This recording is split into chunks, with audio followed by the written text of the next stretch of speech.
नमस्कार दोस्तों, मैं स्वागत करता हूं आपका अपने इस यूट्यूब चैनल पर। आज हम इस वीडियो में पढ़ेंगे अमीबा में पोषण कैसे होता है। इस वीडियो में हम जानेंगे कि जो अमीबा होते हैं उनमें पोषण की प्रक्रिया जो होती है वह किस प्रकार होती है। तो चलिए वीडियो शुरू करते हैं और पढ़ते हैं। अमीबा एक कोशिकीय जीव है। जो अमीबा है वह एक कोशिकीय जीव है जो अपने आसपास के वातावरण से भोजन ग्रहण करके जीवित रहता है।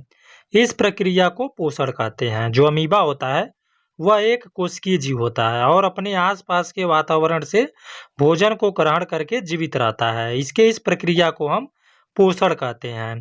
पोषण की प्रक्रिया देखेंगे कि जो अमीबा होता है उनमें पोषण की प्रक्रिया कैसे होती है। तो सबसे पहले भोजन का चुनाव, यानी जो अमीबा होते हैं वे अपने भोजन का चुनाव करते हैं। अमीबा अपने आसपास के भोजन को अपने जूठे पैरों से पहचानते हैं और उसे घेर लेते हैं। जो अमीबा होता है वह अपने आसपास के जो भोजन होते हैं उनको अपने जूठे पैरों से पहचानता है और उसे घेर लेता है। दूसरा देखेंगे भोजन का अंतःग्रहण, यानी भोजन को वह कैसे अपने अंदर ग्रहण करते हैं। घिरे हुए भोजन को अमीबा अपनी कोशिका के अंदर खींच लेता है, यानी जो घिरा हुआ भोजन होता है उसे वह क्या करता है, अपने कोशिका के अंदर खींच लेता है। इस प्रक्रिया को हम फैगोसाइटोसिस कहते हैं। इस प्रक्रिया को क्या कहा जाता है? इस प्रक्रिया को फैगोसाइटोसिस कहा जाता है। तीसरा देखेंगे, इसके बाद होता है इसमें पाचन। पाचन देखेंगे कैसे होता है।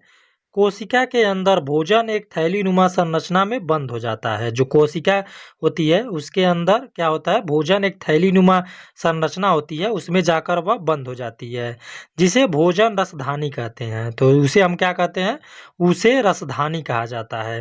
यहाँ पर भोजन का पाचन होता है और पोषक तत्व कोशिका द्रव में मुक्त हो जाते हैं। तो पाचन में क्या होता है, तो जब कोशिका के अंदर भोजन जाता है तो कोशिका के अंदर भोजन एक थैलीनुमा संरचना उसके अंदर पाई जाती है, उसमें जाकर भोजन इकट्ठा हो जाता है, जिसे हम भोजन रसधानी कहते हैं। यहाँ पर भोजन का क्या होता है, पाचन होता है और पोषक तत्व कोशिका द्रव में मुक्त हो जाते हैं। इसके बाद होता है अवशोषण। मुक्त हुए पोषक तत्व कोशिका द्रव्य द्वारा अवशोषित कर लिए जाते हैं, यानी जो मुक्त हुए पोषक तत्व होते हैं वह कोशिका द्रव्य द्वारा क्या किया जाता है, अवशोषित कर लिया जाता है, यानी अपने अंदर ले लिया जाता है। अगला देखेंगे अपशिष्ट पदार्थ का निष्कासन, यानी उसके बाद क्या होता है, अपशिष्ट पदार्थ जो होते हैं उसको बाहर निकाला जाता है।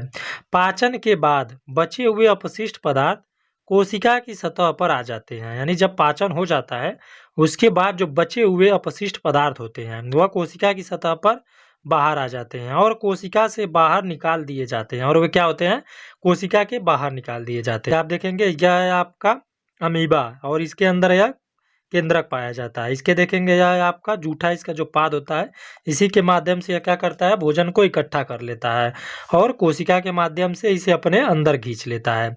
ये बीच वाला ही जो भाग है जिसे हम भोजन रसधानी कहते हैं, इसी के अंदर आकर भोजन क्या होता है आपका, इकट्ठा हो जाता है।